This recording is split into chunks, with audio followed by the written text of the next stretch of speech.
party. Invited everyone you knew. You would see the greatest gift would be from me. You know a crazy story about that song? That's the Golden Girls theme song. And I watched a documentary on the Golden Girls. It just happened to be on. I don't know, I'm being weird. It just was on the background. I didn't really care, but that song was like a whim. It's like probably one of the top 5 TV show intros of all time, and it was a whim. It just happened. The woman came in. She read what it's supposed to say. She said, "Hey, I gotta be at another event in 10 minutes."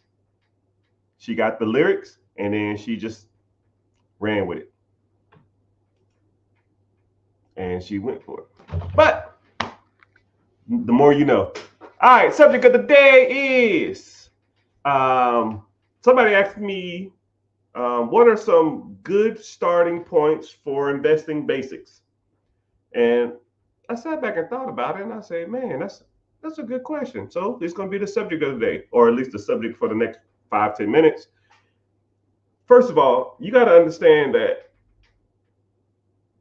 investing has to be a mental commitment, because a lot of people want to invest, but they don't.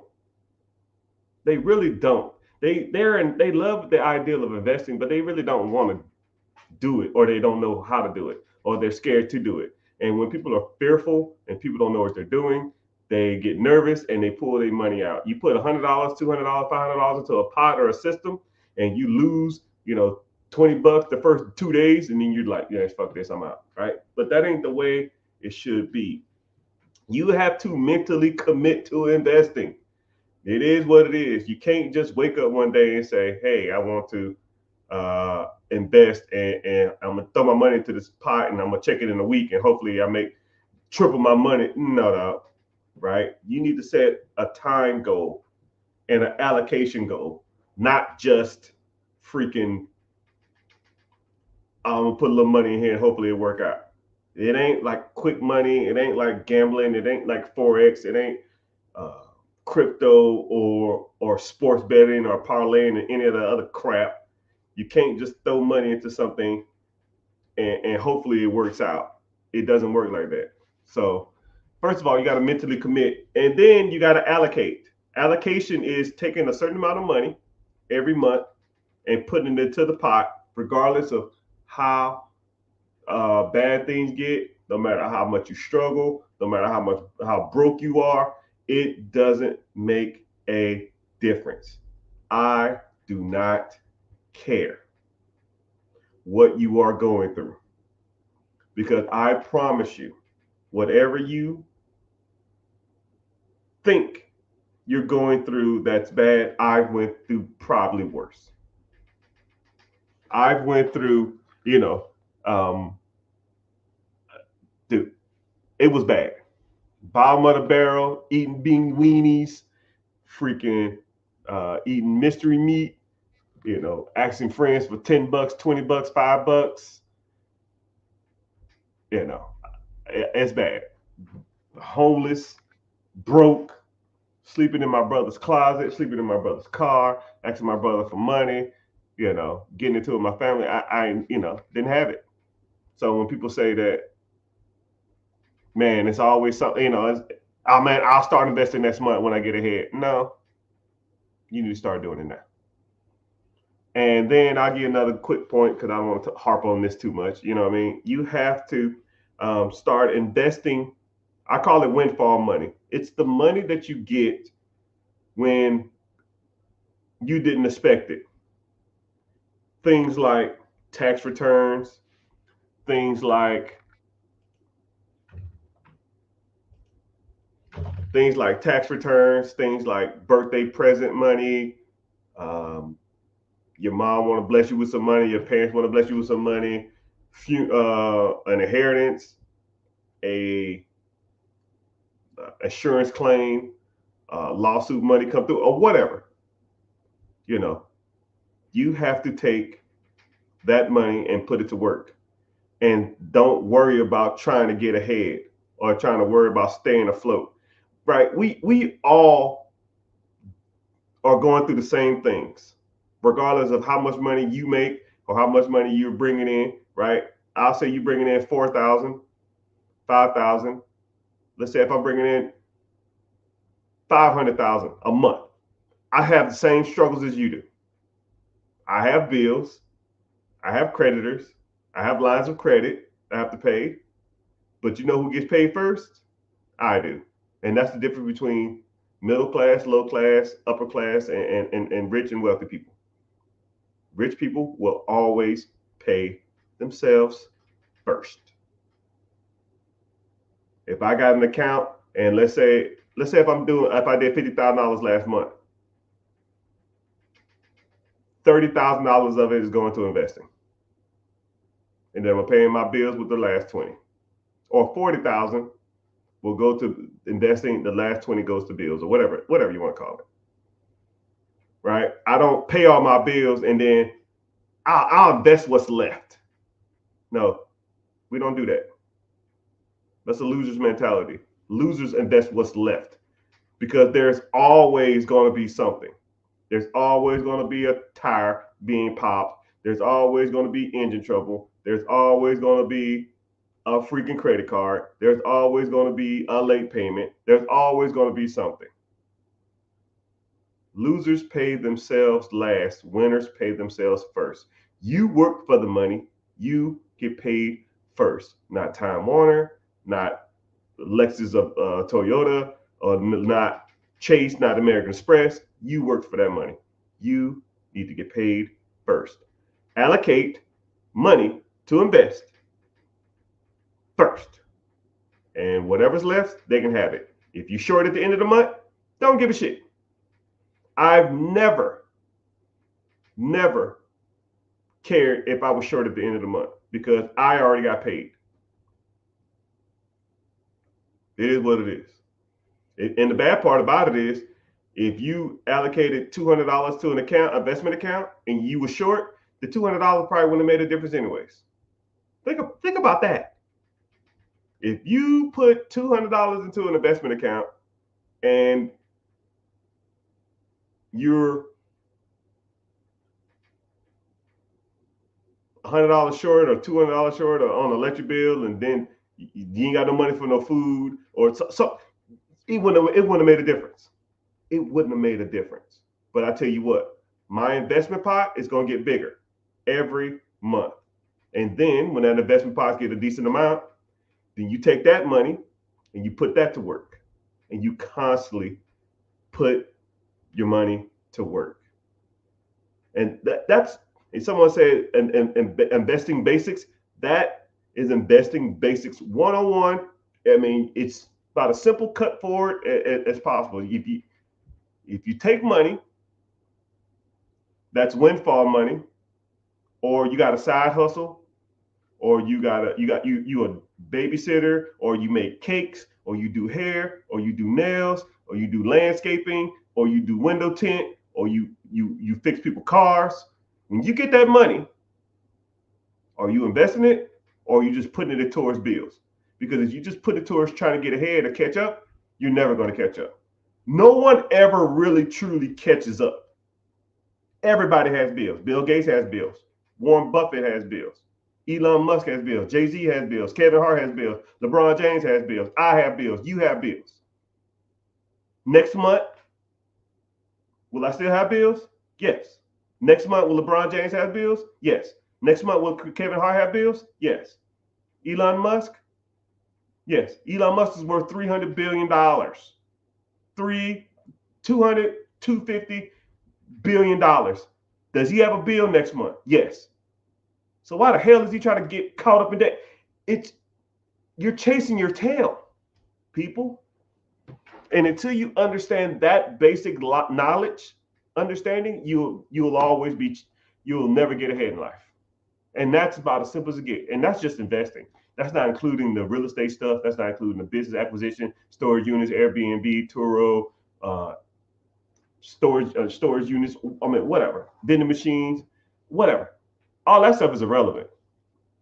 If you don't understand basic inflow and outflow of money, the rest of that shit you're never going to figure out. But Glad everybody here. Welcome into the chat, everybody. We're live streaming from all platforms: Facebook, YouTube, Twitch, Instagram, and all over. So, what's happening? Miss Vibes, I see you. What's happening? I appreciate y'all for checking the stream. Um, but if y'all would do me a favor, I'm live on YouTube. Just search The Rich Get Richard. My name is Mr. Richard. If you're newer here, we're gonna get into some good stuff. YouTube is the only one that pays me. You can stay on the other social media platforms, and if you're new here and you just kind of see me, make sure you're at least following.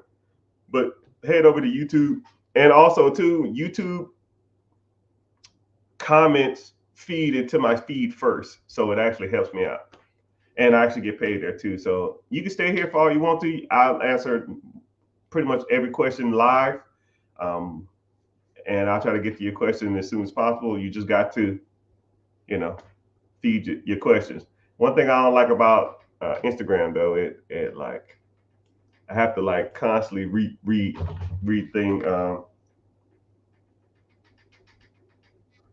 I got to constantly refresh my screen. I don't like that. But welcome in. So let's go ahead and get started. If you have any questions or preguntas, and see what what you want to talk about. So initially, I just started off talking about investing because a lot of people. I'm trending on a couple of social media sites for talking about basic investing. So just that's kind of the subject we're talking about. So individual asked, they wanted to start a trucking business. Okay. I tell people all the time, in this modern age, there's no point of starting anything. Why reinvent the wheel when the wheel has already been invented? Just buy the wheel.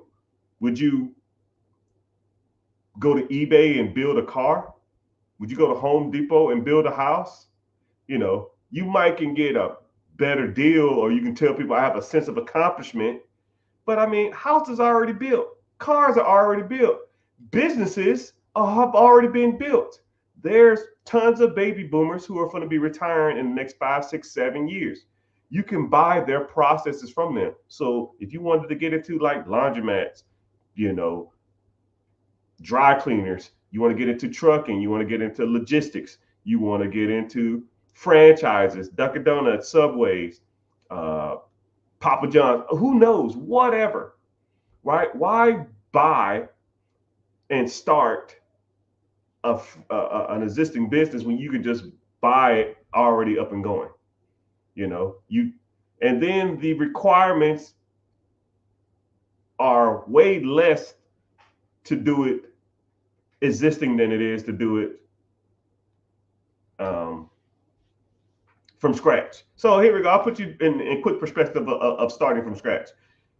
Let's say you go out to the SBA or go to the bank and you say, hey man, I want to start a restaurant. I don't freaking know. And I know this for sure to be true because I have a buddy of mine who just did this and I was breaking it down for him. So let's say you wanted to start a restaurant. Cool.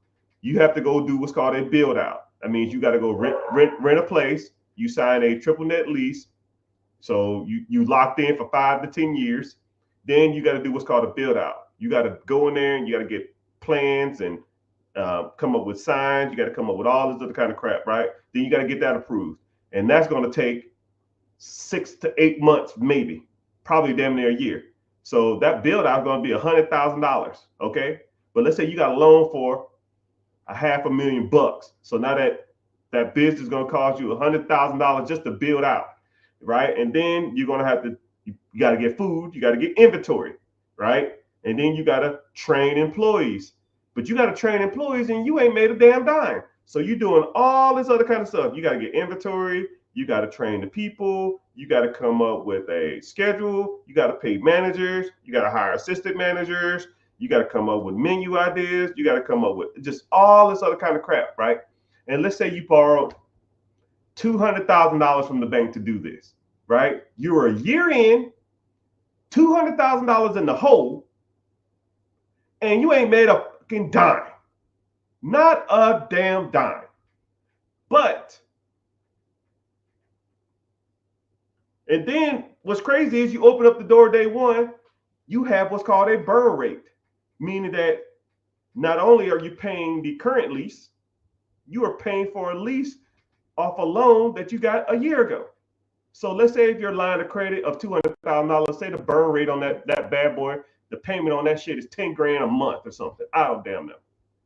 You in the hole 10 grand a month just in credit cards or a line of credit, not including the current bills on the business. So now you have employees, you still got more inventory, you got staff, whatever.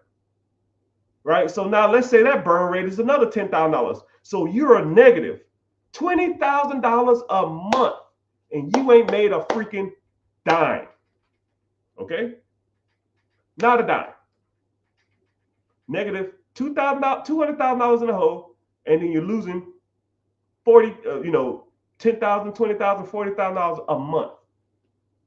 So you got a damn sale. Let's say the average meal is, I don't know, $10. You got a 28% food cost. You got a 12% employee cost. That's 40%.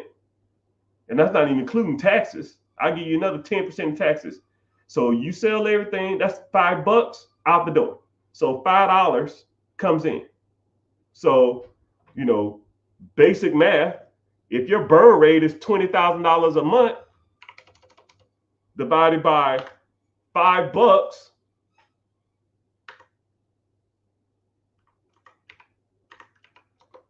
you got to sell 40,000 meals just to break even.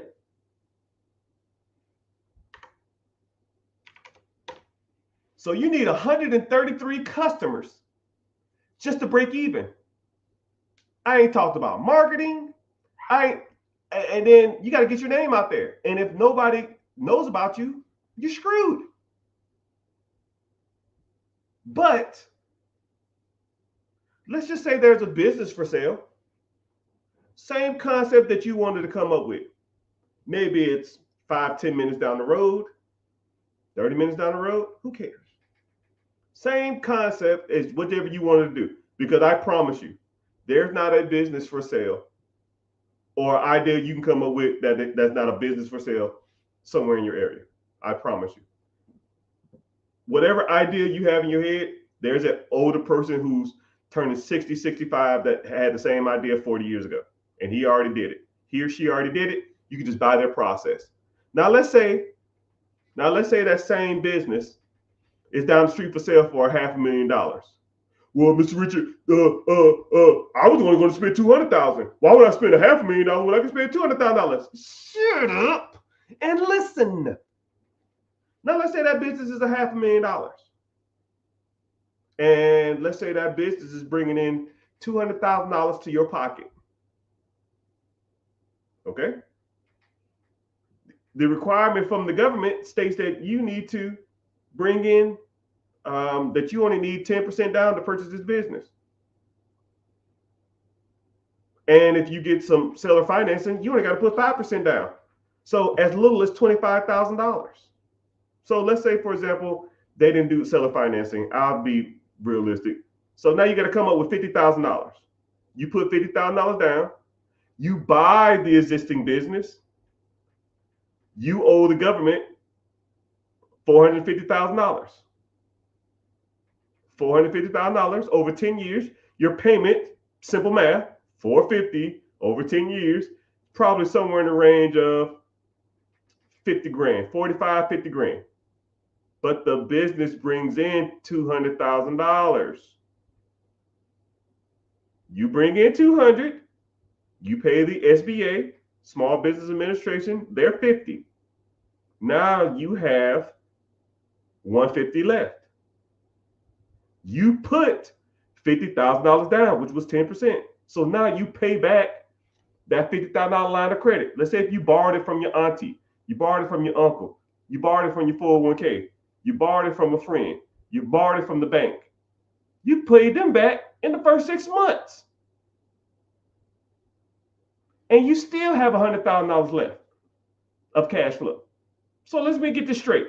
Year one, I bought a business. I put $50,000 down. It was $500,000. I owe $450 to the SBA or the government. My payment is $50,000. It makes $200,000. I pay $50 to the bank or the government. I pay $50 back to my line of credit. I borrow from myself, or borrow from a friend, or borrow from a crackhead uncle, whoever, and I still make $100,000 first year. So you can spend a whole year building out a business to lose $20,000, $30,000 a month, or you can buy a business, put a tenth down, make money day one. The government's happy because you're continuing that service in the community. The line of credit that you borrowed, the $50,000, or whoever you borrowed that from, they're happy. They got their money back. You're happy because you're going to make $100,000 a year from a process that you just bought.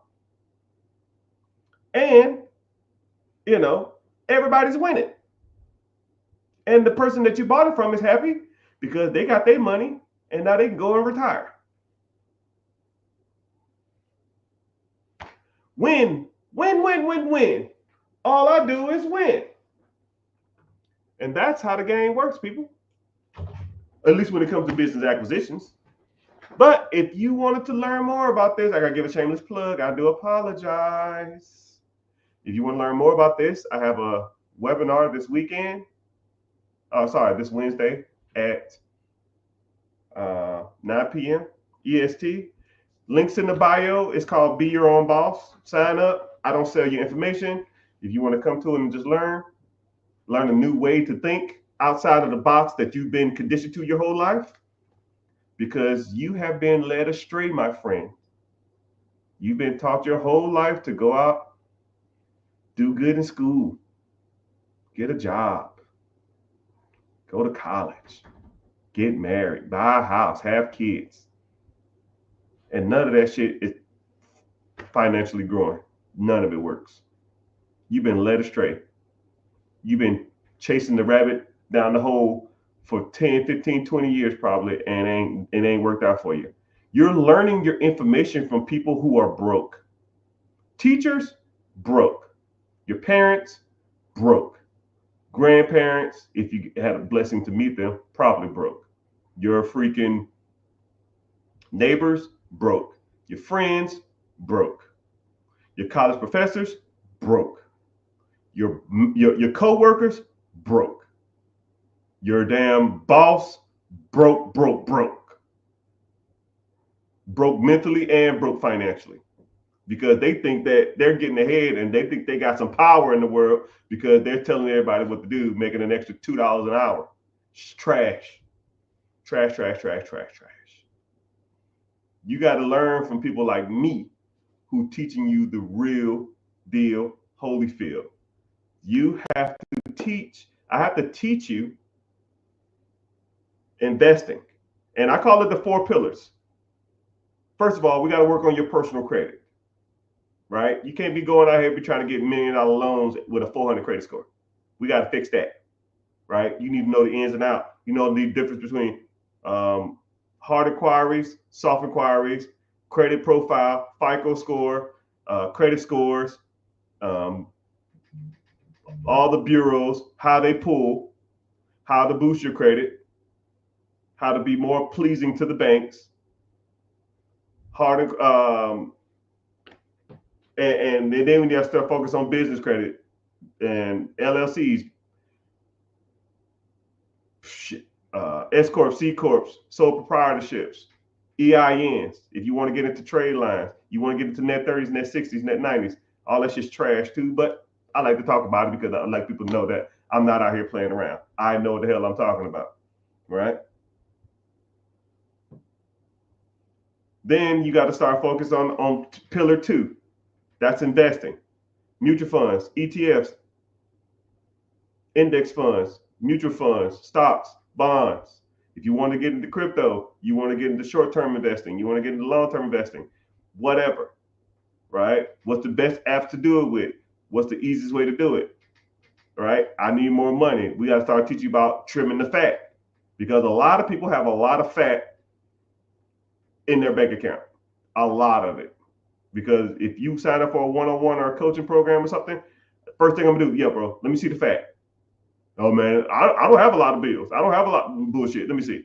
Netflix, Hulu, Disney Plus, Carvana. I mean, not Carvana. Lyft, Uber Eats. Dude, what the fuck, man? Uber Eats last 6 months. Click. It says right here you spent $1,400 in the last 6 months on Uber Eats. Not only are you too lazy to cook, you too lazy to go pick it up. That's a double negative.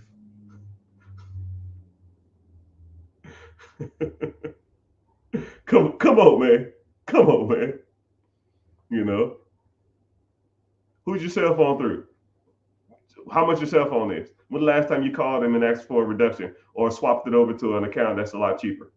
When the last time you called your car insurance and asked them for a plan reduction? You know, you can go, I'll give you a tip right now. You can go to your car insurance website, put your exact information in it, get a new quote. If it's cheaper than the quote you have now, they will honor the new quote.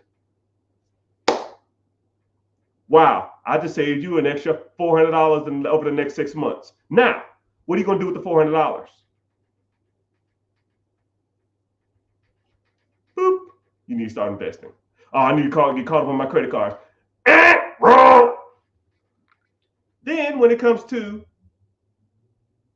investing, I even have I'll give you another subcategory, right? And that's taxes. I review all your taxes for free, right? Find you more money. I just had a client 2 weeks ago, found them an extra $3,100 because they were doing their taxes wrong. Now, what are you going to do with that extra $3,100? I'm going to get caught up on credit cards. Wrong. Free money. You didn't even know you had it. Take it. Let's put it to work. You really want to get ahead? Let's put it to work. Because that $3,000 compounding interest will make you way more money than saving some money on some stupid ass credit cards. Because credit cards are going to be there. Credit cards was there yesterday. Credit cards are there today. Credit cards are going to be there tomorrow. Rent's going to be there tomorrow. Rent's there today. Car payment's going to be there tomorrow. Car payment's going to be today. Car payment's going to be there tomorrow. I mean, it is what it is. It is what it is. You got to start investing. Third lesson we talk about is real estate. Owning your own primary home, owning duplexes, quadplexes, fourplexes, commercial apartments, getting into syndication, Airbnb, freaking Section 8, wholesaling, bird dogging. I had a lesson the other day in my class because someone said, yo, man, you always talking about bird dogging. I don't even know what the hell that is. You always talk about it. I said, okay, cool. Here's a 30-minute lesson on bird dogging.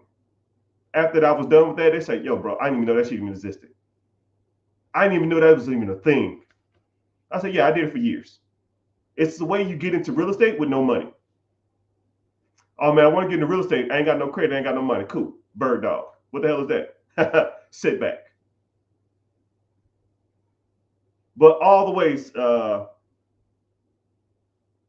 lease option, tax liens, sub 2, lease to own. All the different ways you can buy money, owner financing, bird strategy, creative financing. It's tons of ways to make money in real estate. You just got to know how to do it. You got to be taught from people that talk about this type of stuff, not go to college and do good in school and work hard. Work hard at what? Does it look like I'm working hard? Work smart. Put your money in shit that's going to make you enough money so you don't have to work hard. Working hard is for suckers. Then the last pillar that I always focus on is ownership. Owning processes that make you money every day. You're not going to get ahead working a 9-to-5. 3% of all millionaires work a 9-to-5. And you know they're doctors, lawyers, engineers, nurses, traveling nurses, and stuff like that. Right? If you don't have a high dollar skill, or if you're not bringing in damn near $150,000 to $200,000 a year to your 9 to 5, it ain't happening. Right? And then there are a couple of exceptions that people will live well below their means, and they invest everything they got, and then when they're 65, 67 years old, they might have a 401k that's equivalent of $1 million. I mean, I get it, right? But majority of people ain't gonna do that. You got to own processes that make you money while you're sleeping. If I own a business, my business makes a sale, and I pay my employees, I pay my staff, I pay my overhead, and then I pocket $400, and that transaction happened at 6 o'clock in the morning.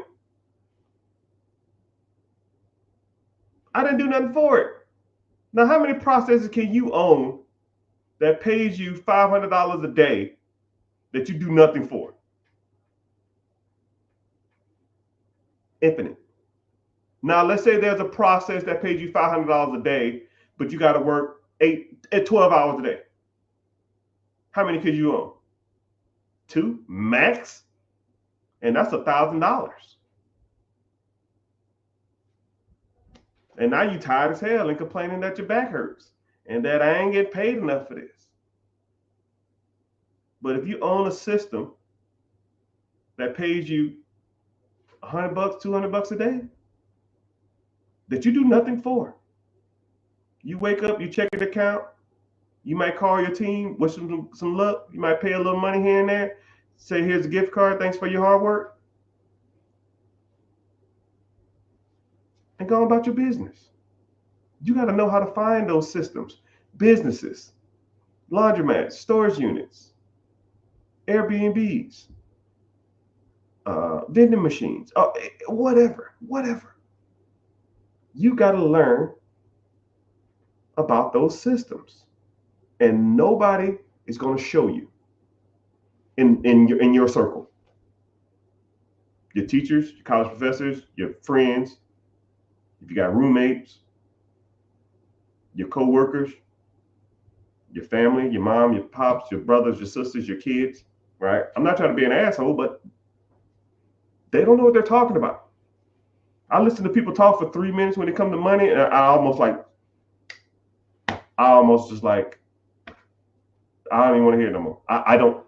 You don't know what you're talking about, right? I started my financial journey in 2008. I bought my first piece of real estate, and I listened to every financial book or read every financial book in the library. Every one. 107 books, and I'll never forget it. I read a book a day, which was rough, but I didn't know.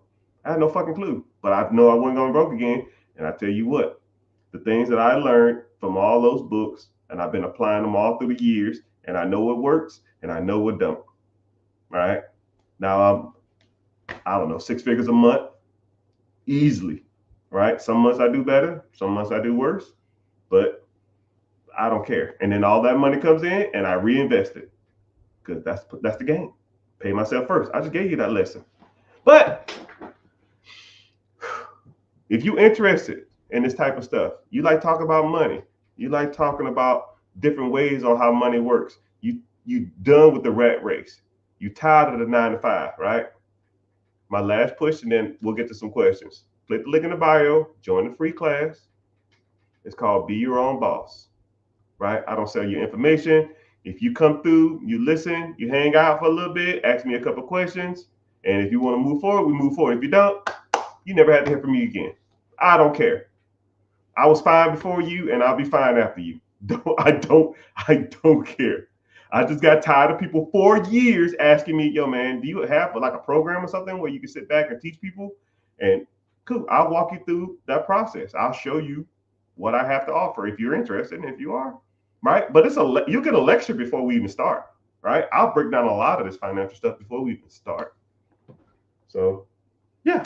So let's go ahead and get started. Somebody says, I want to own a laundromat or a dry cleaner that is absentee, but what if my manager quits? What is your fail safe? Okay, good question. What if your manager quits?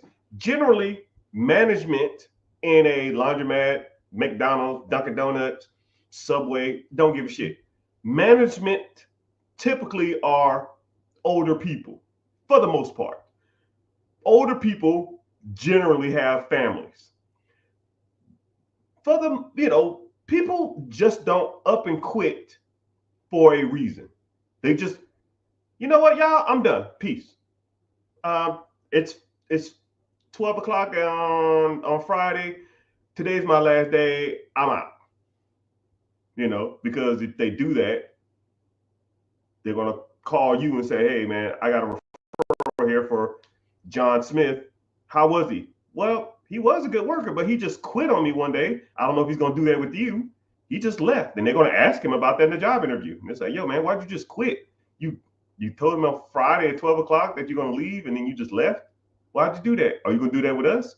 Now we're not gonna hire you." So more than likely, if a person is older and a person has more responsibility, they're not going to just leave you high and dry. First of all, they have an obligation to probably their family, right? A spouse, man or female, male or female, and or their kids. So more than likely, they're going to give you the respect and give you a cushion before they quit.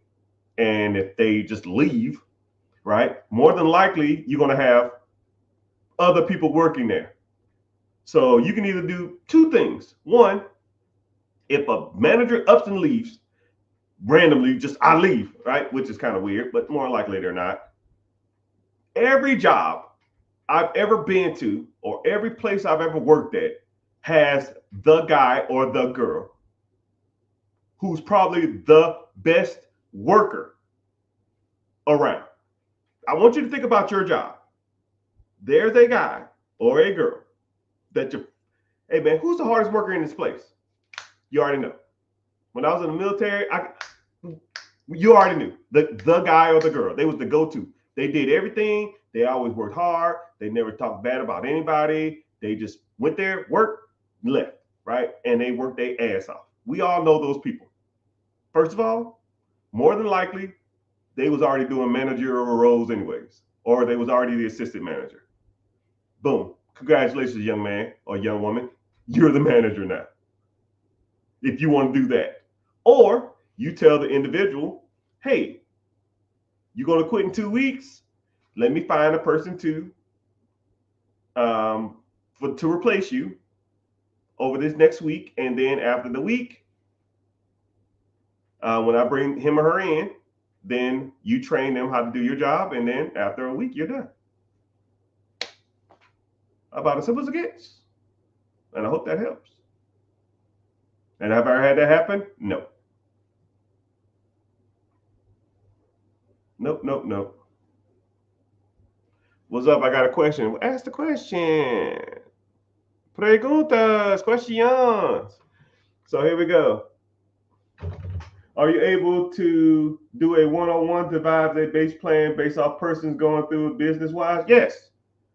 Whenever you, like I said before, click the link in the bio or go to therichgetricher.com, which that website, it works, but you got to type in HTTP // it's kind of corny, but anyway.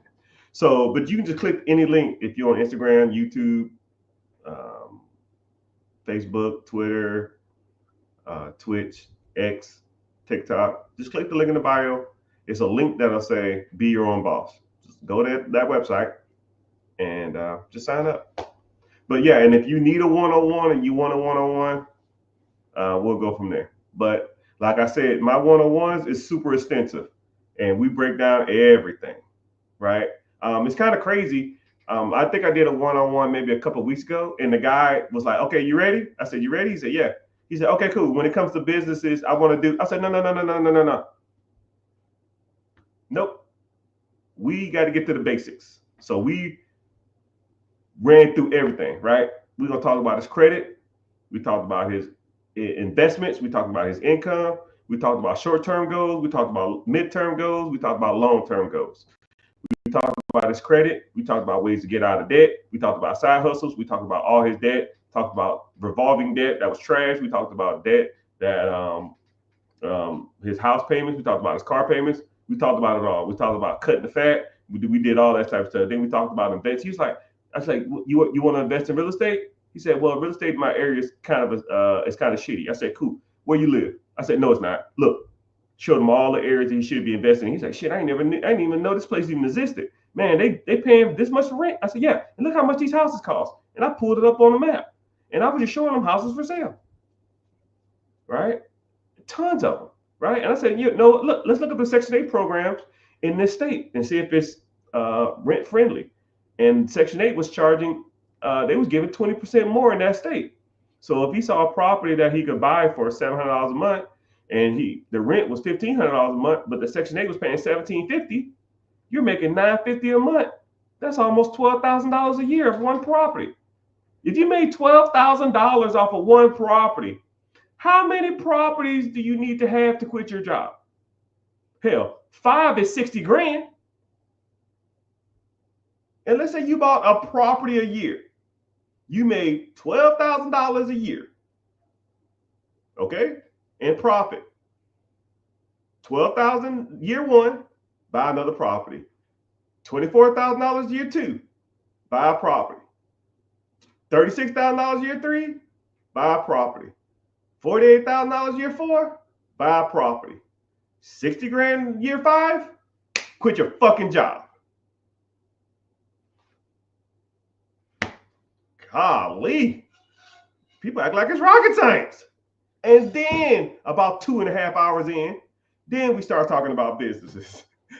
Because people want to talk about business, but you need to get the basics first. You know what I mean?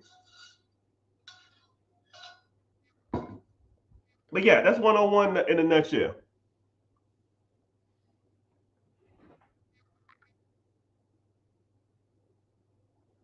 Quick question. Go ahead, ask the question. I'm zoning. Whatever y'all want, man. I'm giving it. I'm giving y'all the game.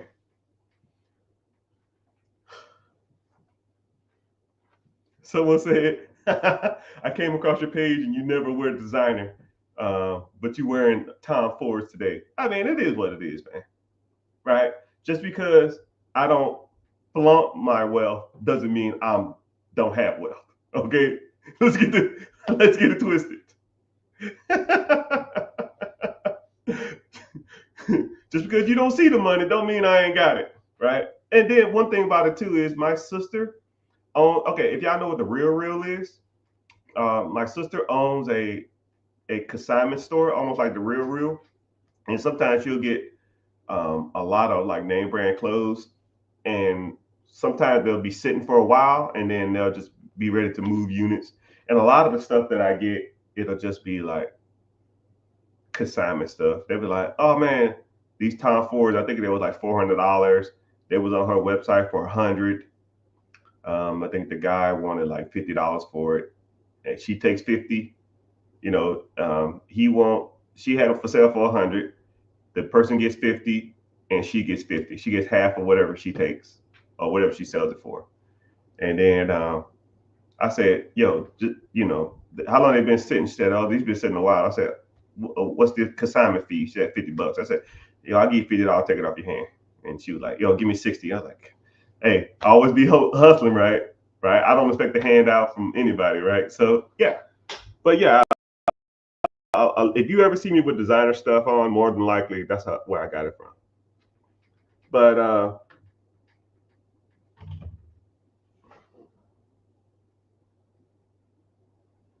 someone said, I wonder what the payment's going to be on a $450,000 loan.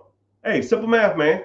The average SBA loan is about 10%. 10% interest on $450,000 is about $45,000. I'll round up. That's $500,000. The average SBA loan is 10 years. $500,000 over 10 years is $50,000 a year. Simple. Say word. Where do I sign up? Click the link in the bio, my guy. And then we also talk about credit, and we also talk about business funding, because a lot of people don't have access to capital, and I'll show you how to raise capital, how to get your own capital.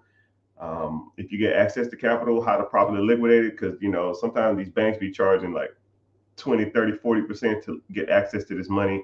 in the form of cash. And there's better ways to do that. I try to do. I'll show you how to do it.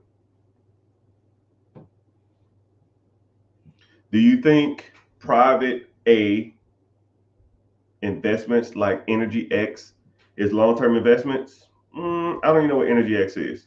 I'm kind of simple on my investing. I'm not out here trying to chase. I call it chasing chickens or chasing pipe dreams, man. Oh man, I'll give you a great example. It was about when I started making a decent amount of money. I started getting into like some crazy investments. That's where I learned a lot of my hard knocks. 2012, 2013, there was a company drilling off the coast of Africa. They had some new oil refinery technique that was revolutionary. And they was doing 90% returns month over month for the last like 6 months or something. I said 90%. I said, if I put $100 into this stuff, I get 190 back in a month. And then after the month 2, I'm at what? Damn near $350. I said, sign me up. Bro, I forgot what I put in, like 15 grand or something. And that 15 grand turned into almost $90,000 in the first, I want to say like 13 months. And I was like, hell yeah, I'm going to ride this out. I ain't going to long-term invest this. And, before I knew it, my $90,000, dude, it happened so fast. It comically was probably over the next 2, maybe 3 months. My 90,000, I was like, okay, cool. I'm gonna ride it down a little bit, and if it gets a little lower, I'm gonna get out of it. It got down to almost like $45,000 to $50,000, and I was like, yo, I'm done. Right? I still made 4 times the money. I put in 15. I got what 45 out of it, 50 out of it, but I was up 90. Right? But I thought it was gonna be a long-term play, and then every once in a while I go check on this fund or this stock. And that shit's, dude, it went to the trash. Moral of the story is, people, if you want to invest, stick to what you know. I got a simple rule when it comes to investing. Has your mama heard of it? Has your kids heard of it? Will it be around in 10 years from now?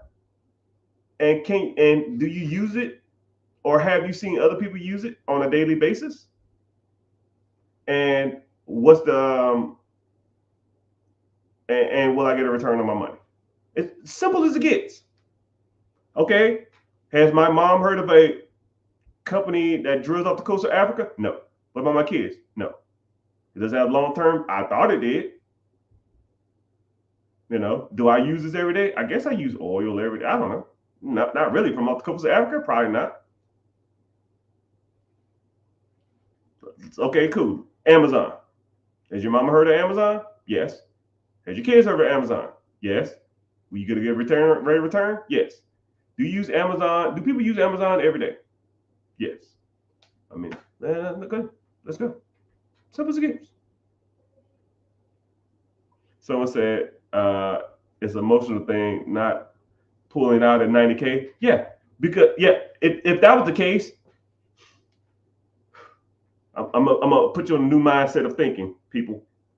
If you put in 15 and you got up to 20, most people will pull at 20. Most people will pull at 30. Most people 45, 60, 65, 90. I mean, what got you to 20 is going to get you to 30. What's going to get you to 30 is going to get you to 50. What's going to get you to 50 is going to get you to 100. Right? You just ride the ups and downs. It went up and it went down. It went up, it went down. It went up more, it went down. It went up, it went down. And I just got to 90, it went down. And it went down some more. Then it went down some more. And I was like, okay, cool, it's going to go back up. And it's going to go down some more. It's like, and then it says an emotional thing. No, none of this is emotional. I don't take anything financial personal. None of it. If I put my money into a fund, I lose all 10. Too bad, so sad, never do it again. Learn from your mistakes, press on. right? And I always see people that'll do that too. Man, I was up, and man, I don't give a shit what you was. What we gonna do today? Do you have the money now? No, cool, don't care. What we gonna do today? Let's focus on that, right? Someone said, what is the best industry to buy in New York City? There's a lot. It's comically, there's a lot. New York City is kind of one of those weird places, you know. But if you can make it there, I guess you can make it anywhere. I had a client that was in New York City. No, not New York City. I think there was in New York City, and they was looking at a business to buy in New York City. We found them like 4 of them, comically, in about 15 minutes. And dry cleaners, laundromats, moving services, sub shop, sandwich shop, bodegas, corner stores. I mean, all of that stuff, man. There's tons. You're at the mercy of the market. If you go look at what's for sale in New York City now, you can go back in 6 months from now and it'd be something totally different. Just like if you're looking for a specific car to buy, you go in 6 months and it'll be a whole different car. You go look for a house, you look in 6 months from now, it'll be a whole bunch of different houses. So it just depends. It really just depends on what you want to get into and what you want to, what's your risk tolerance and stuff like that. Somebody said, I want to buy a plasma center. Actually, I seen one for sale. There was actually, those things are more prevalent than you think.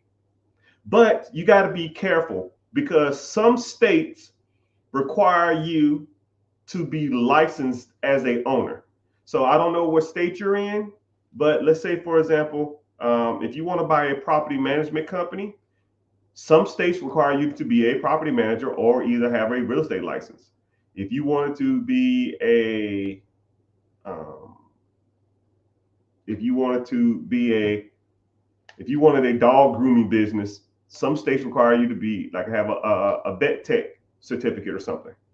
If you wanted to buy a accountant firm, some states require you to own a CPA or to have a certified public accountant certification before you own those type of establishments. So you got to be careful. But a lot of times, whenever you're buying a business, you can almost ask the owners, or you can ask the brokers, are there requirements for this state to purchase this or the acquisition of this business? But yeah, plasma banks, blood banks, the IV joint banks, and that kind of stuff. Yeah, I see those for sale all the time. I never really thought about it, but it is a good industry to get into if that's what you want to do.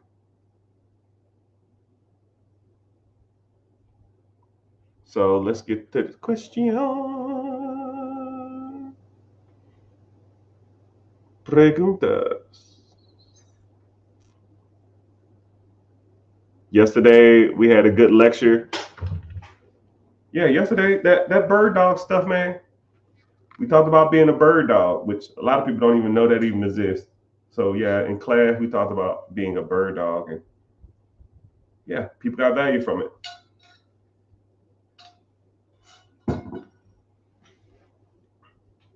Do you think any business can thrive in America? No, not any business. Okay, I'm not like I'm a real big politically correct person.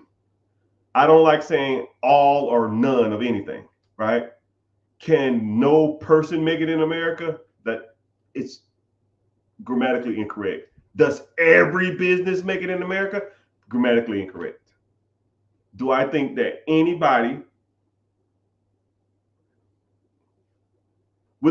my personal opinion, with the right mindset, the right know-how, the right coaching, and the right steps, I feel anybody can be successful in America. I'll tell you like that. Anybody who comes through me, I feel like I could get you right. You just have to implement. You have to put in the work, right? I could tell you how to make millions and millions and millions of dollars if you just take the information and be like, yo, that was dope.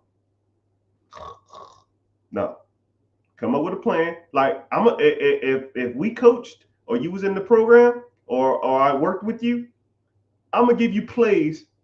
Every time we meet, I'm gonna give you 3 or 4 different plays, right? And all you're doing is like double dutch, right? Airbnb, nope. Syndication, nope. Airbnb, nope. Sub 2, nope. Section 8, nope. Buy your first rental property in a rent-friendly area. Yeah, I like that one. And that's all you do. You got to get into it, right? You can't sit back and do this all day and double dutch. You gotta hop your ass in eventually. You can't just sit there and, oh man, this is good information to learn. No, you got to do it, right? Will you be scared? Yes. Is it nervous? Yes. Are you tapping into something that you've never done before? Yes. But you will get a little rush, and it's kind of like a little adrenaline that'll come. And once you do that, you do it a couple times, it's almost like, dude, what the hell was I waiting on? It's almost like when you drive for the first time.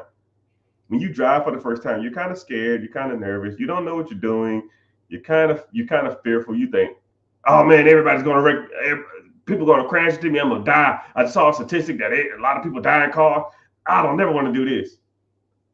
You give it 2 years, you got the seat back, you don't put on your seatbelt, the music blaring, the windows down, you talking on the phone, you're texting, you're eating at the same time. It's the same thing. It's the same thing.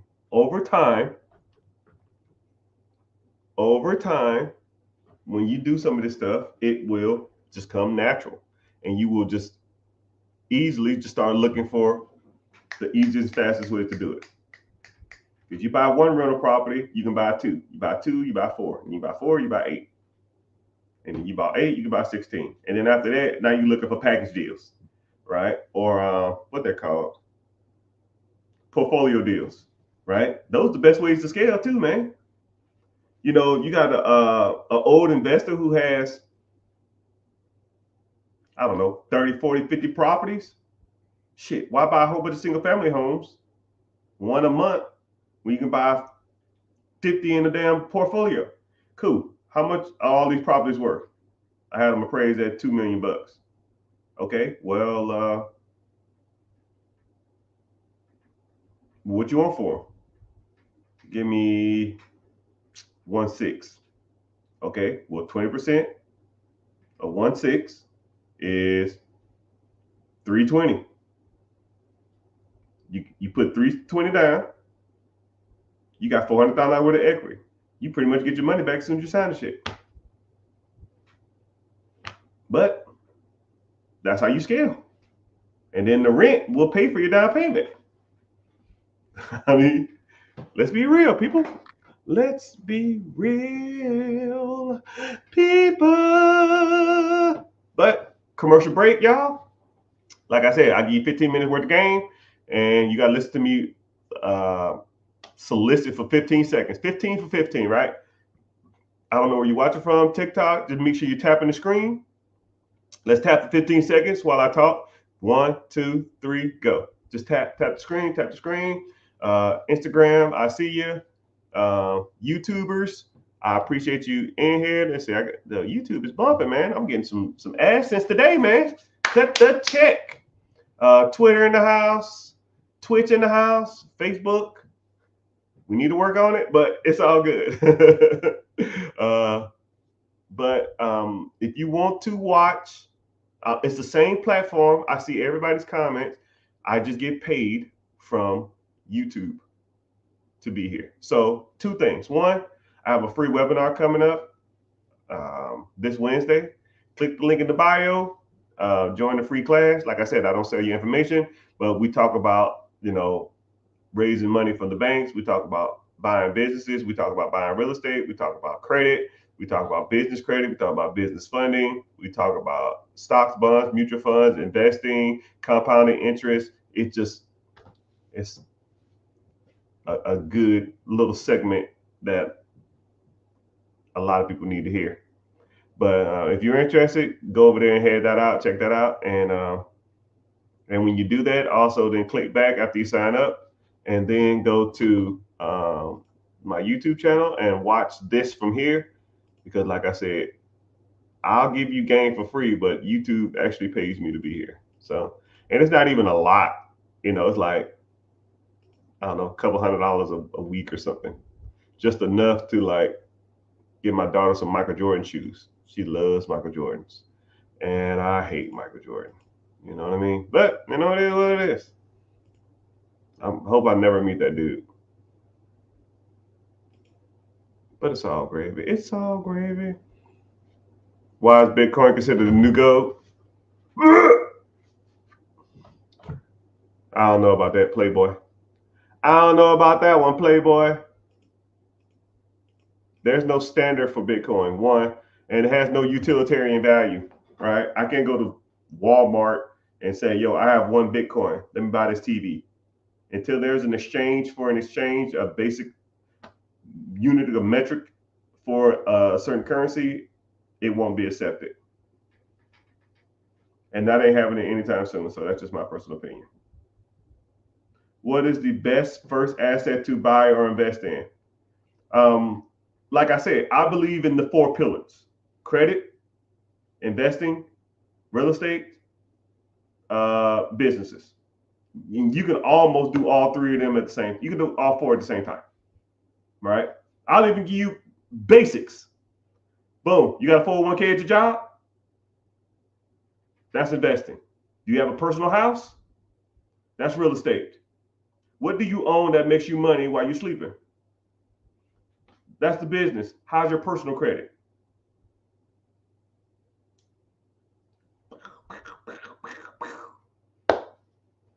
You should be tackling all 3 of those or all 4 of those damn near every day of your life. Every day of your life. And the more you do it, the bigger the scale you get, right? You start off with a $200 credit card to build your credit, and then you work your way up to a $500 credit card. Then you work your way up to a $1,000 credit card. And then you work your way up to a $10,000 credit card. And then you start getting into the platinums and the black cards and the gold cards and the centurion cards, right? It ain't like fishing. You don't go out to a boat. You don't get on a boat and throw out a fucking hook and catch a marlin after 30 minutes of fishing. It ain't happening. You're not gonna catch a 2,000-pound fish after doing something for 30 minutes. No, it's steps to this, right? Investing. Do you have a 401k at your job? Cool. How much do they match? Cool. How much do you contribute every month? Nothing? Wow, that's free money. Well, Mr. Richard, there's tax ramifications. Shut your ass up with that shit. Are you investing? They're gonna match your money. Well, Mr. Richard, the corporations use your 401ks. I don't give a shit what they use. They're giving you free money. And you complaining that a rich corporation is using you as a tax benefit? How about you complain that they make a dollar off the dime they give you? Complain about that. If you want to fucking complain about something, complain about how you give 40 hours, 50 hours, 60 hours a week to their ass, and they don't give a fuck about you. They'll fire your ass tomorrow. Right? You saw that article about that woman that worked at Wells Fargo? She was dead at her cubicle for 3 days before somebody noticed her. You think they give a damn about you? People be worried about the wrong shit. Man, did you see the Kamala Harris speech? Did you see the Trump speech? That shit ain't making me no fucking money. I don't give a shit who's in office.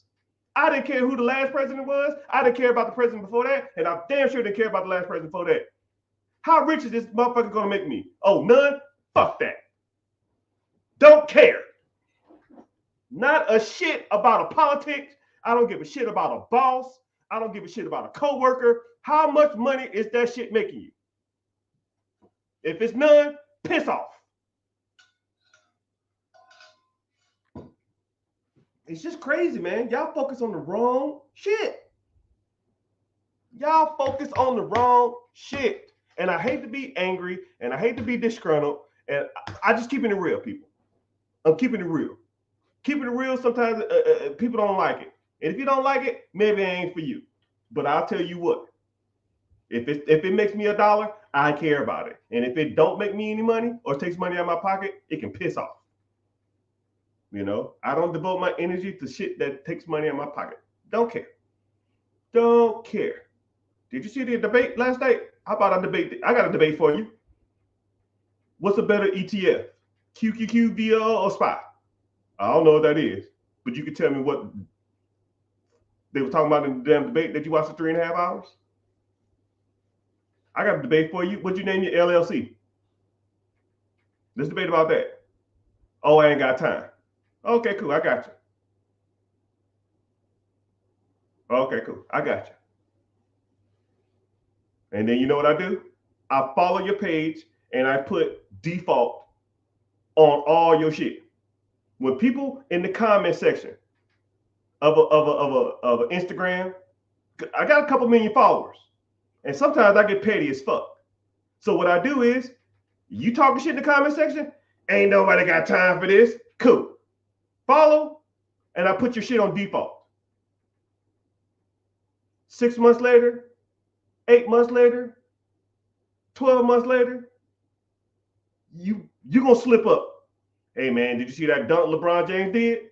And I'm gonna say, oh, I thought you didn't have time to work on your business, but I guess you got time for the NBA Finals.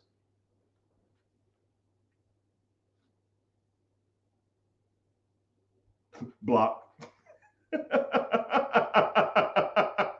I'm that guy. I'm that guy.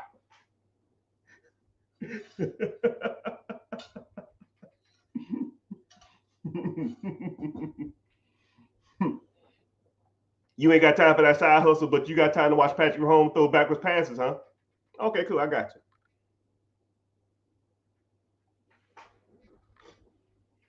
But if you invest in 25% credit cards, why not pay them off?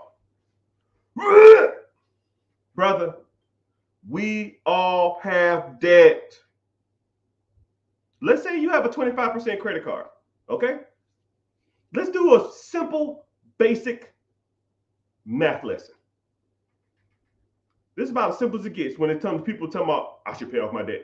Cool, I got you. Let's do simple math. If you put, let's say I'm gonna get my calculator out, right?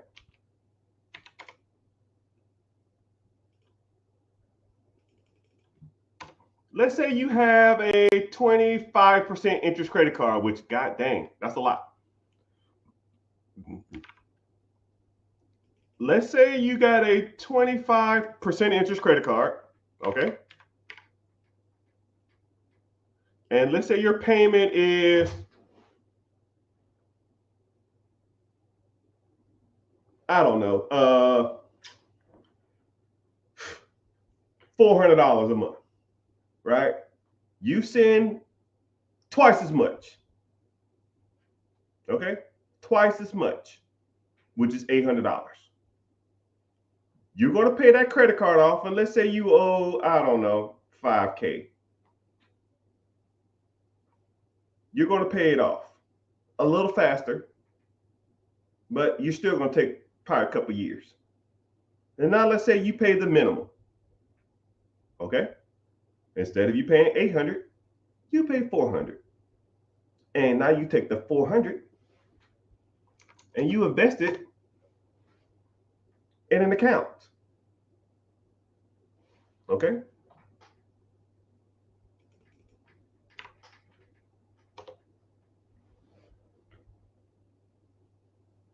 In 5 years, that account, the extra $400 you put into that system, would be worth $36,000. So you can pay off a $5,000 credit card at 22% interest, or you can invest and have an account with $36,000 in it. Like I said before, we all have bills. I can do way more with $36,000 than a paid off credit card. Because all you're going to do is go charge that shit right back up anyways. It's revolving. You think you learned your lesson the first time? Or the second time? Or the third time? Or the fourth time? When I pay these credit cards off, I'm never doing this again. And then what happens? Never do again. Happens the next month. I mean, stop me when I'm lying. I'll wait. I meet people who are 23 years old with credit card debt. I meet people who are 32 years old with credit card debt. I meet people who are 42 years old with credit card debt. I meet people who are 52 years old with credit card debt. I meet people who are 62 years old that have credit card debt. You think you're smarter at 62 than you are at 22? No. Most of y'all are just as bad with money as a kid, as a middle-aged adult, and as an elderly. Nothing changes. But what does change is the amount of money you have in that account. And now let's say you put $400 in this account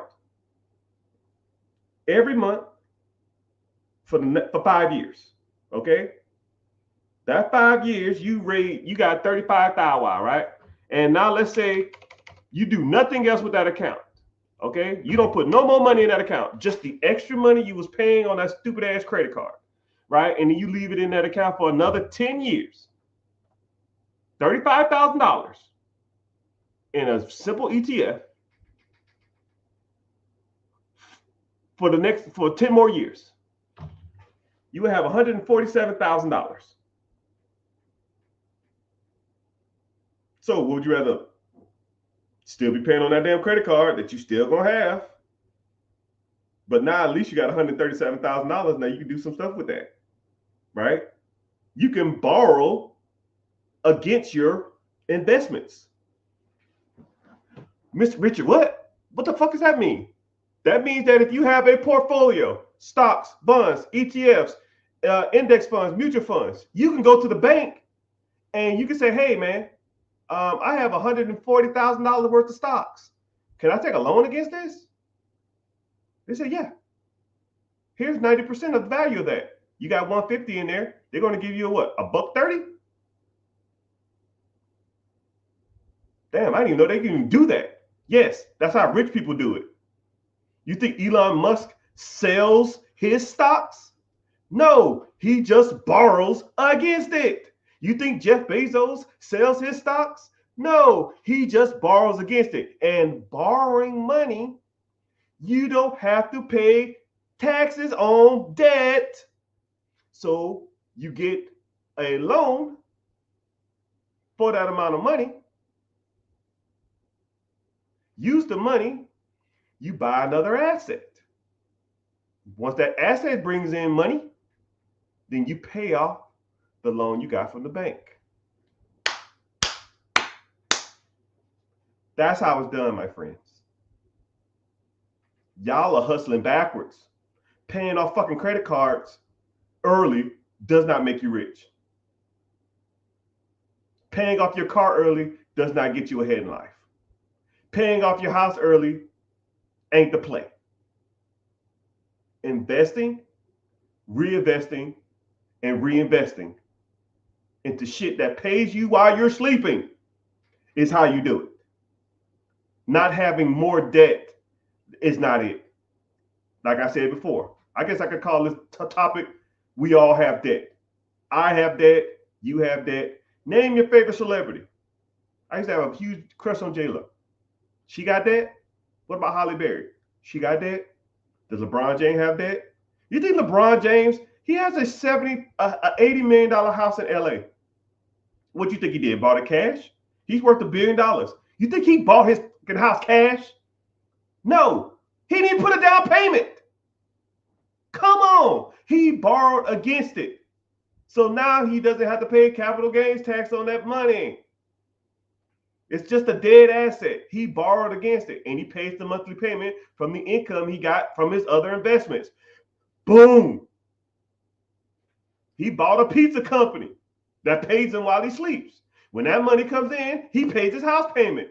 Boom. His earned income from dribbling the ball up and down the fucking court all day makes him income. He takes the income money and invests it. Stock funds, mutual funds, his own businesses. Now that income pays for the cars, the Lambos, the house, the clothes. You think he's paying for that with his paycheck? You think LeBron James was worth $1 billion 2 years ago and now worth $1.5 billion 2 years later? Off a salary from the NBA? Y'all got a lot to learn, dog. Y'all got a lot to learn. In this game of money, you think you got it figured out. Y'all are rookies. Y'all are rookies. Y'all ain't got a clue how this shit works. That's why you need somebody like me to teach you. Yeah. Someone said, okay, I hear you now. I hear you. I see you too. Hell yeah, you can borrow investments. Yeah, you can keep borrowing on investments, right? I'll give you a great analogy. I always use this as my Elon Musk analogy. Elon Musk wanted to buy Twitter. Twitter was evaluated at $10 billion. Okay? Twitter was worth $10 billion. The people didn't want to sell it. Elon Musk said, I give you 20 for it. We're not selling. I give you 30 for it. We're not selling. I give you $40 billion for it. And they said, hey, we'll take that deal. So what? Elon Musk is worth $200 billion. What do he do? I'm going to sell $40 billion worth of stock? No, you goobers. No, that's dumb. If you sell your stocks, you got to pay taxes on that money. But what did he do? He went to the banks and took out a loan against his stock portfolio to buy Twitter. He purchased Twitter with 100% debt. The payment on $40 billion is probably $200 million a month. And now y'all thinking, man, I got to pay this debt off. I got to pay this off super fast. No. Say if Twitter brings in $350 to $400 billion a month.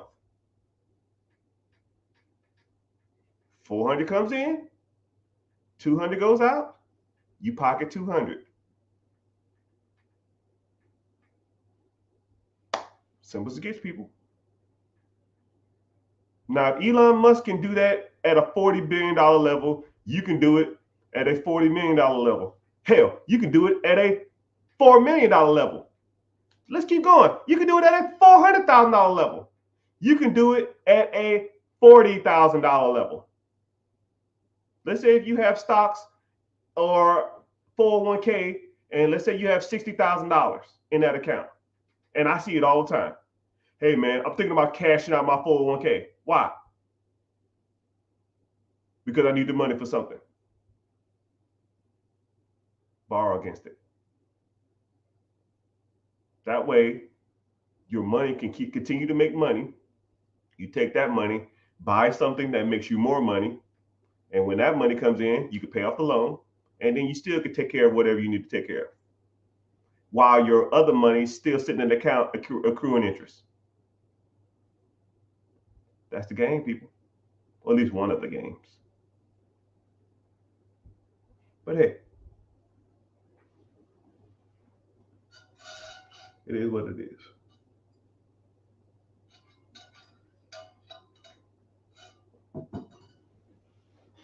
Michael Jordan, he said, someone said Michael Jordan put them on all the game. I don't idolize celebrities, first of all. They got rich from a skill that a lot of people can't possess. I'm not 6'6". I can't shoot a basketball to save my damn life. But what I can do, and I can invest like nobody you've ever met in your life. Now, who do you want to learn from? You know, when us as minorities, I don't know if you're white or black or Hispanic or Asian, I don't know. I don't give a shit, right? But one thing I hate about minorities is we idolize celebrities, right? I think there was an Invest Fest or something recently, and all the guest speakers was celebrities, right? I can't fucking act. I can't public speak really good. I can't dunk a basketball. I can't throw a football. I can't tell jokes. Why the hell am I listening to Steve Harvey as a financial guru? He made his millions telling jokes. 50 Cent made his millions selling albums. Kevin Hart made his millions telling jokes. Jay-Z, he sells albums. I can't fucking rap. Nicki Minaj, why do we idolize these people when it comes to financial literacy?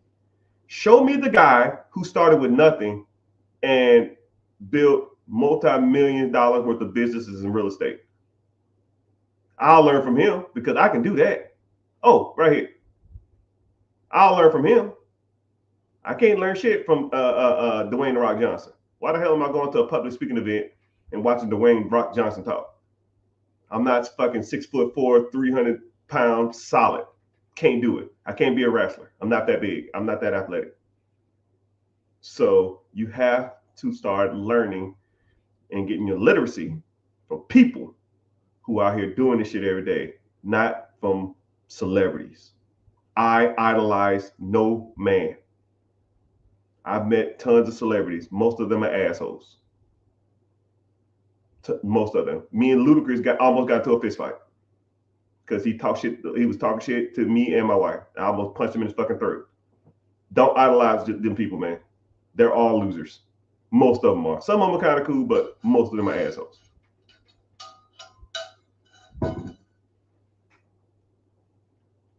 Baby mama be getting. No, I don't want to hear that shit. Someone said baby mama be getting in the way. I don't want to hear that. Nobody gets in your way. Not your mama, not your baby mama. Like, dude. I love my wife, but when it comes to the money thing, she just lets me handle it. She can guide me or assist me on certain things, but I don't do that. Right? I'm out here studying. I'm out here in the streets. I'm out here learning. Your baby mother or your mom or your friend or your neighbor or your boss can't tell you shit. You out here, it's your money. JG Wentworth. You do what you do with it, whatever you want. Right? If it fails, they're not going to be there to help you get up. But if it hits, they're going to have their hand out. About as simple as it gets, my guy. About as simple as it gets, my guy.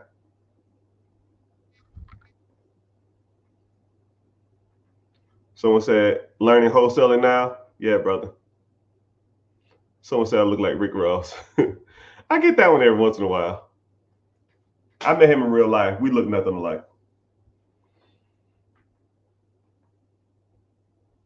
I found a local business that's been established since 1984. How do you talk to them about financing? You got to learn some skills, man.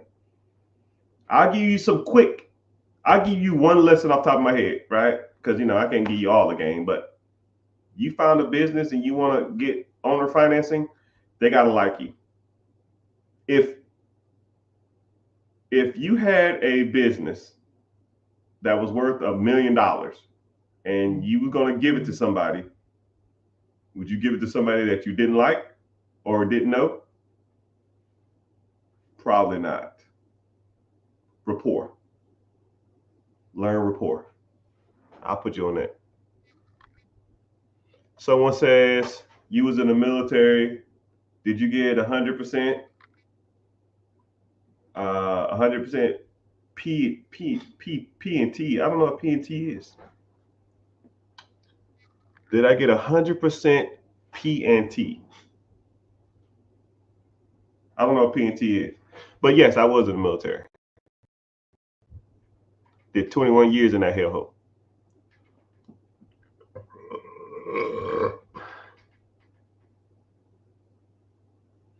What's the best websites or the best apps to look for real estate?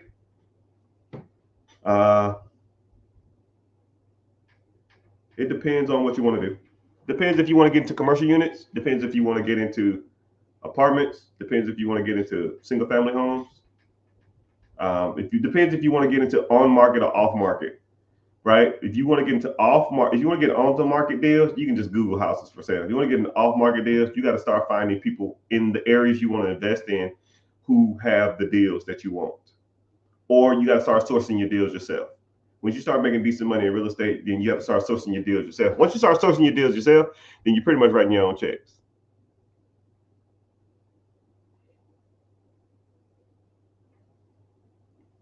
But I'm glad y'all here. Y'all go ahead and give me some check-ins, man. Where where y'all from, man? Comment. Make sure you tapping the screen. Tell me where y'all from. Tell me who y'all know. Tell me what y'all, at least tell me where you're from. I don't know. I've traveled all over the world, so I always like to see where different people from, right? And the bad part about it is, I'll even do I was talking to someone about rapport. I'll do a rapport. I'll do rapport with you right now, right? Someone says Harlem. Hey man, Harlem, man. I just can't. I just did. I went to a vacation in New York, but I was in Times Square. I went through some parts of Brooklyn, and I was. I didn't ride the subway, but I really wanted to ride the subway, but I heard it's nasty and it's kind of weird. So I guess next time I go, I'll do that. Um, but how is Harlem? Is Harlem like majority black, or is it becoming like gentrified, or is a lot of white people there, or is it how is it? Down by Virginia Beach. You know what's crazy about Virginia Beach? Virginia Beach is one of the best kept secrets when it comes to beaches because it has not a lot of tourists, but it has a lot of locals and stuff like that. Oh, so avoid the subways. You see what I just did, people? I'm having a conversation with somebody about the subway in New York City and Harlem. I went on vacation there and I barely remember any of that stuff. Like it's just about communication, conveying a message, right? If I had 100K to put into real estate or in business right now, shit, brother, you rich and don't even know it. You are rich and don't even know it.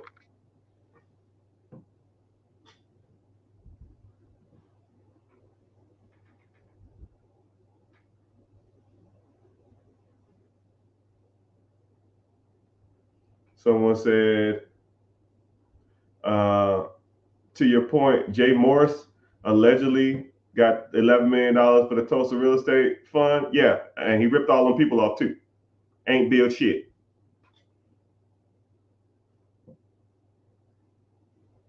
Who's to blame? Him, right?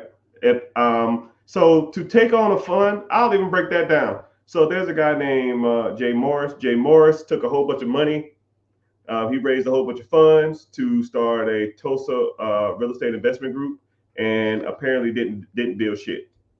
That is syndication Ponzi scheme 101, right? Syndication is when you're an investor, you take pools of money from people, and you find a project and you build the project. However, if then you're supposed to pay those people a dividend. But if you raise $11 million and then the money never goes to anything, but you have to sign a clause saying that you are investing and you invest at your own risk, and if you lose your money, you lose your money. So in theory, if you did a syndication deal, you can almost essentially raise all this capital in the world and then just tell people it didn't work out, and then they're just on the hook. It's kind of fucked up, you know. I'm not a huge fan of that shit, right? If I'm gonna take on someone's money and take on someone's investments, but please believe we build some shit, right? I almost think I should get into that because a lot of people try to send me money to try to raise to buy apartments or buildings and commercial units and shit like that. I don't want to touch anybody's money, but yeah. Moral of the story is that a lot of these gurus out here think they know what they're talking about. They be on some bullshit.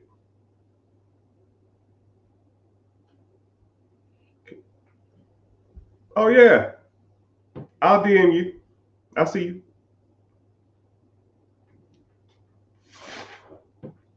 So what we got? Preguntas, questions. Someone said, "I have $100,000 cash." You got $100,000 cash. You rich and don't even know it. Kansas City, you are rich and don't even know it, my boy. But you almost so one thing that if you had $100,000 to invest, you almost got to determine what you want to invest in because there's pros and cons to real estate. There's pros and cons to owning your own business, and to get started in the real estate is probably a little easier and a little faster, but There's tax benefits. There's capital gains benefits. Um, there's a lot of benefits to real estate. I'm not gonna name them all. I named them in my head, but I didn't. I was like, yeah, I'm not saying all the shit.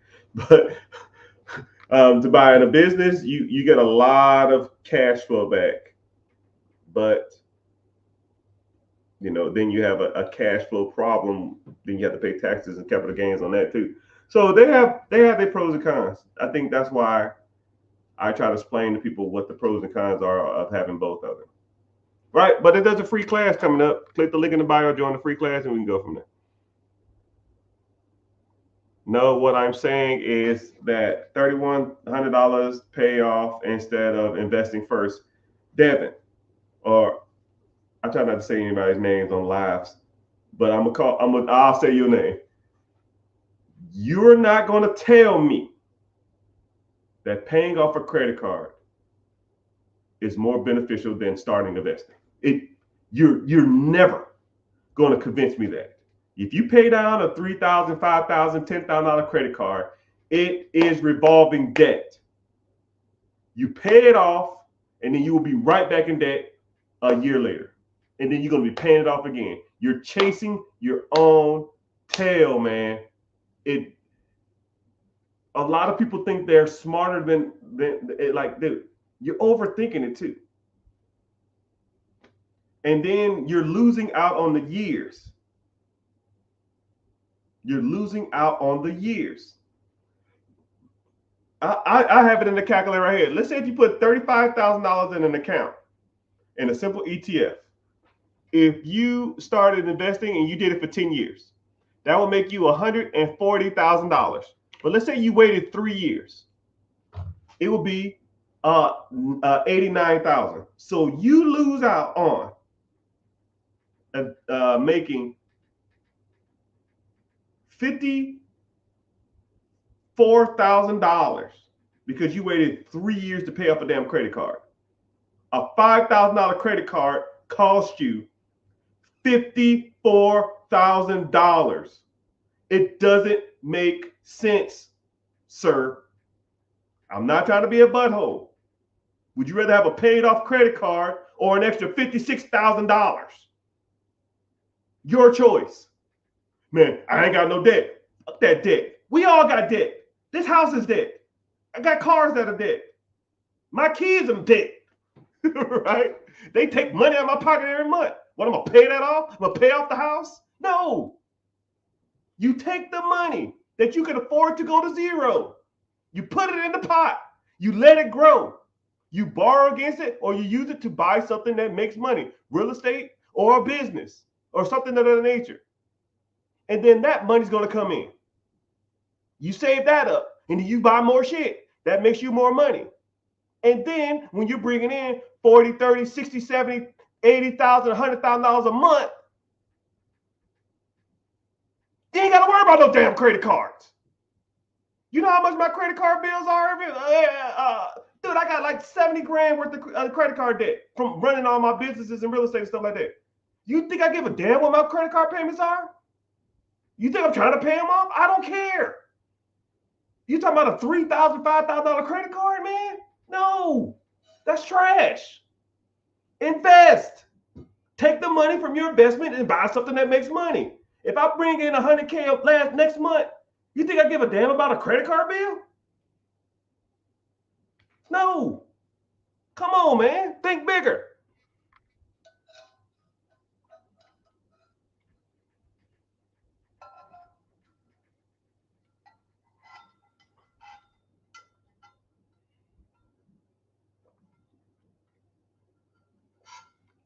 Someone said, I thought you just taught people how to buy gas stations. No, man, I teach you how to buy anything.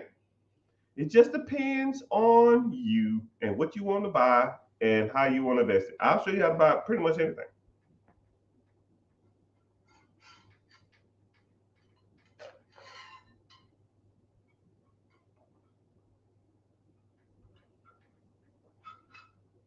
Someone said, if I knew about ETFs at 18, I ain't even gonna read the rest. You know about them now. What you gonna do? I don't care what happened yesterday, man. We don't care. I'm here to tell you right now, we don't care. You didn't know about ETFs at 18. You didn't know about real estate at 18. You didn't know about buying business at 18. You didn't know about credit at 18. You didn't know about investment at 18. But you know about them now. What you want to do? Because 5 years from now, you can say the same shit about now. Man, I wish I'd have did something. 5 years from that, man, I really need to get started. 10 years from now, man, I know all this game, but I got to put it to work. Dude, you're just saying words, man. You got to put it to work. Put it to work.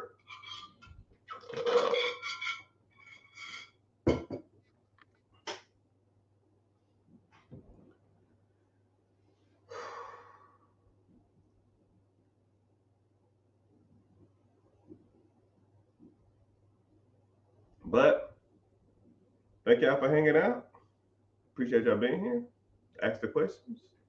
We cooking, man. We got a lot of people in this chat. More than I thought was going to be here. But, it is what it is. I said I was training online. Might as well, you know what I mean? So, yeah. Oh, man. My butt hurts. Someone said never meet your heroes. Yeah, man. Yeah, because the one time you do meet them, they'll be buttholes to you. And the weird part about it is, man, I'm not saying I'm a celebrity or I'm well known or anything, but even me, when I meet people, I still try not to idolize them, because if they turn out to be assholes, it's just gonna piss me off. You know what I mean? So it's all good. It's all good.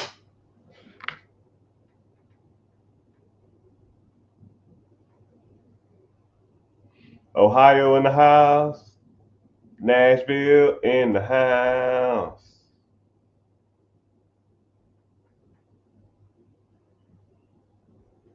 Someone said I'm a millionaire from real estate. Yeah, that's about as simple as it gets. You're a millionaire in real estate, and you probably got thousands of dollars worth of debt. It's funny that people look at debt as almost like a crutch.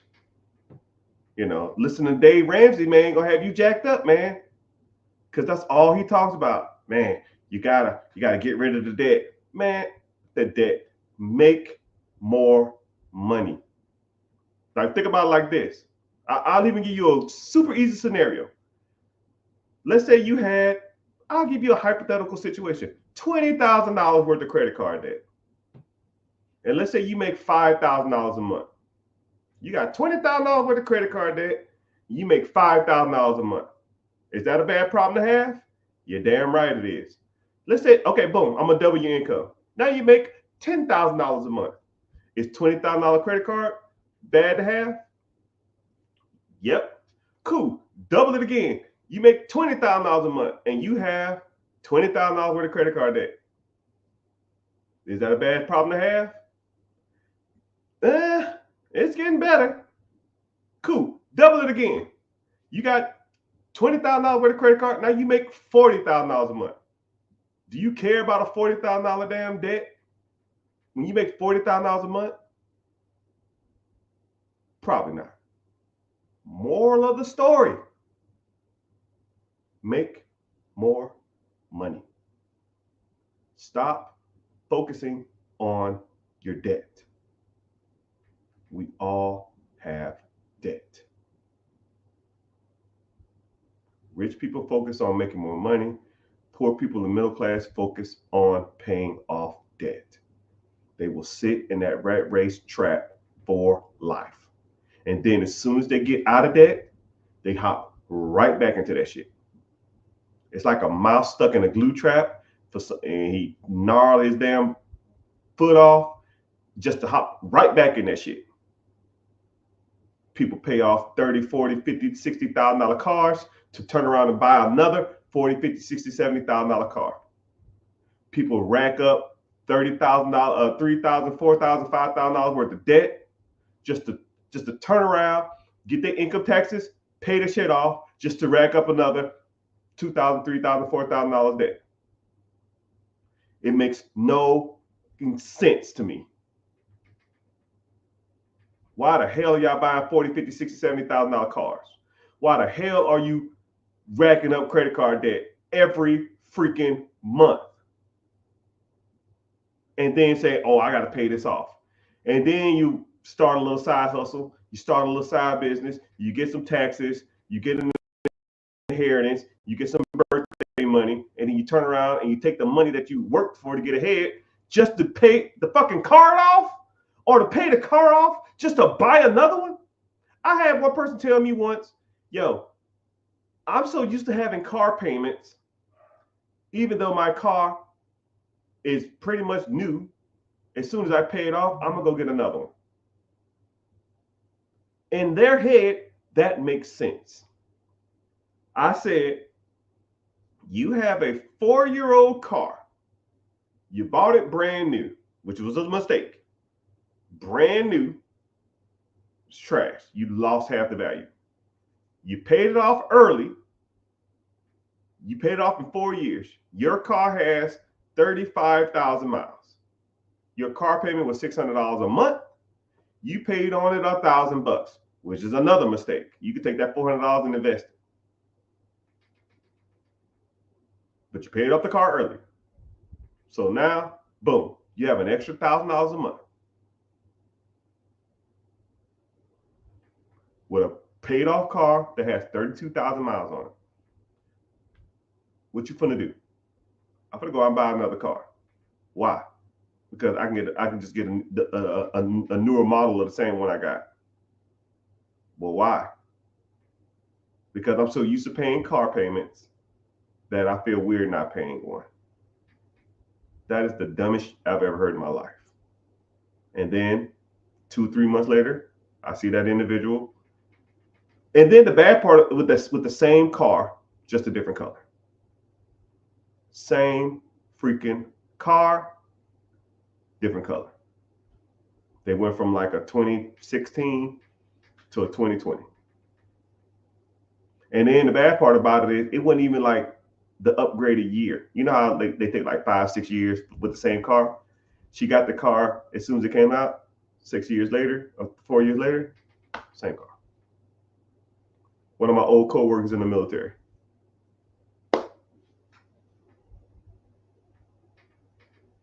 That individual will never be ahead in life. Never. Their financial literacy is a -10. They have no skills. They will be a worker bee or in the rat race for the rest of their lives. And in my head, I couldn't even save them. I tried, and I was like, you can just do this. You can just do this. You can just 1 year. Just wait a year. Take the $1,000, put it into some account. 12 grand, get a car there. No. Bought a car for 45, paid it off earlier. The car's worth 20. Trade in the car. They gave them like 16 towards another $45,000 car that they're gonna pay off early. I don't get it. I don't get it. People do that wrong. People don't know what they're talking about. People don't know what they're doing. People think they're good with money, but they are not. I'll say hi. And I want you to, I'm talking literally to you. When you think I'm not talking to you, this is directly towards you, right? I want you to take this as super personal as possible. You think you are good with money. You are not. Not even close. 98% of people are not good with money. 2%. No, you're not. No, you're not. Not even close. The 2% of the people are people like me and people I associate with, and people that when I go to the country clubs, or I go to the golf course, or I go to the tennis matches, or I go to the concerts and go VIP, and I'm hanging out in the lodge with whoever, celebrities and stuff like that. Those are the 2%. You're not even close. You're not even in the ballpark, people. Right? And I'm not trying to offend you, and I'm not trying to make you mad, and I'm not trying to make you upset. You aren't that guy. I am. And I talk to people all the time for more than 3, 4, 5 minutes, and I know they're not it. You have bad spending habits. You don't understand debt. You don't understand real estate. You don't understand credit. You don't understand debt leveraging. You don't understand debt servicing. You don't even get credit cards right. You don't even buy cars right. Hell, let's say if you really wanted to buy a car, did you buy it in your business name? Did you capitalize on Section 179 of the tax code, which means that if you buy a commercial vehicle over 6,000 pounds, is eligible for 100% depreciation or 20% depreciation over the next 5 years? Did you do that? Well, I don't own a commercial vehicle. Well, what deems a commercial vehicle? Any vehicle that weighs over 6,000 pounds in your business name. What vehicles are that, sir? Tahoes, Escalades, G-Wagons, Bentley Bentegas, Suburbans, Sprinter vans, Mercedes SUVs, Lexus Jeeps. Those. You ever like seen a row of SUVs, all black? It's like 5, 6, 7 of them. Yeah, that was all tax write-off. But you want to be cool in a Scat Pack. You want 100% deduction, or you want to be cool in a Hellcat. Come on, dog. You ain't even doing that shit right. Credit cards, are they in your business name or your personal name? Personal debt shows up on your personal profile. Means that it reflects on your debt to income ratio. Sorry, your credit utilization. Meaning that anything over 30%, they won't even loan you any more money. You get a $5,000 credit card, you charge $2,500 to that shit, you're locked on all 4 bureaus, all 3 bureaus. But business side, they'll give you 5 times, 6 times as much more. So instead of $5,000 limit, you get a $50,000 limit, and it doesn't reflect on your personal side. So you can max that shit out. And they have introductory rates at 0%. Most personal cards don't give you introductory rates. So now you can get $50,000 at 0% interest for the next 12 months, 16 months, 18 months, 2 years. You've been doing credit cards wrong. You're doing cars wrong. You're doing credit cards wrong. You're doing businesses wrong because you want to start your own business. Because I watched Empire. I can build this from the ground up. You're an idiot. That shit sucks. Why take over? Why buy it? Why start a process when you can take the damn shit over? You're doing that wrong too. Right? You renting where you at? Why don't you own? There's 6 or 7 programs that'll give you assistance for a down payment for your house. No person in America should be renting. And if you are, you should be capitalizing on FHA loans, which you can qualify for every 2 years, which is 3.5% down. And if it's a traditional home, you can do that every year or every 9 months at 5% down. You can save that into a mutual fund or your 401k, borrow against that. Now you can use that money for another down payment, rent out your previous house. You can buy a new house every damn year if you wanted to, with 5% down instead of 20% down, which is traditional for an investment property. You're doing that wrong too. I'm the 1%. You're doing it all wrong. You don't know what you're doing. You are not that guy or girl. Every aspect of your business, every aspect of your finances, every aspect of your credit, every aspect of your investments are done wrong. I'm just calling a spade a spade. Sometimes I get tired of this shit. You need to learn how the big boys and the big girls do this shit. Now, if you inspired, you fired up, get your ass in this class.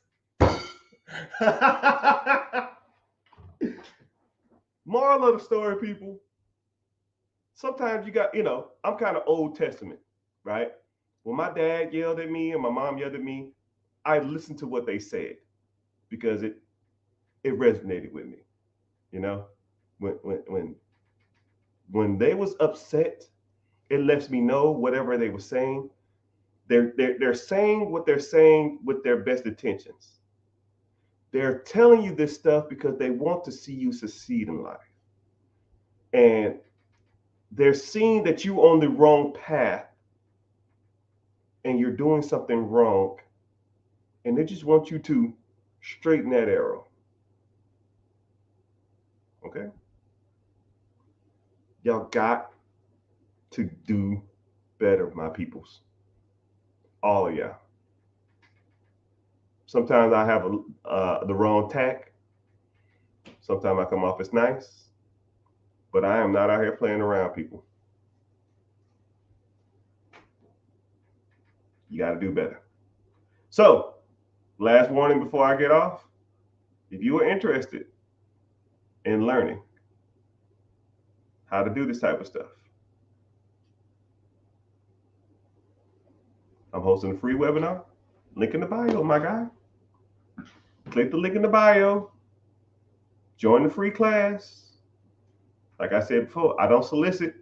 You won't get a bombardment of text messages. You won't get on no email list.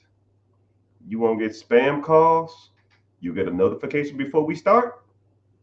Hop your butt in there and you learn. And then after that, I'm done. You want to learn more? Let's move forward. If not, I can lead the horse to water, but I can't make him drink it, right? But I thank y'all for your time. Social media gets mad if you exceed 2 hours. So I might hop back on because I'm kind of in a talking mood. But I don't know. But I'm about to head off. But join the free class. If you have any questions, preguntas, shoot me a text message. I'll try to get to it, but like I said, I'll probably get a couple, maybe 200 text messages a day, and it's just a lot. And I answer all my text messages myself. So if you get a message, it's from me, like, because I'm sitting there watching some show or something, and I just do DMs while I'm doing it. But thank y'all for being here. All my friends all over social media. Man, it's bumping in here. I appreciate y'all for being here. Make sure you're following on all the platforms. I see you in Twitch. I see you on YouTube. Make sure you at least subbing so you get notifications when I'm on. Twitter, make sure you're following. Instagram was kind of bumping today. I appreciate y'all being here. But yeah, I'm about to head off because, like I said, I can't exceed 2 hours. They get mad at me. They literally will like be pissed and like put me on the naughty list. So I might get back on. All right, I ain't got that much to do today. I did want to watch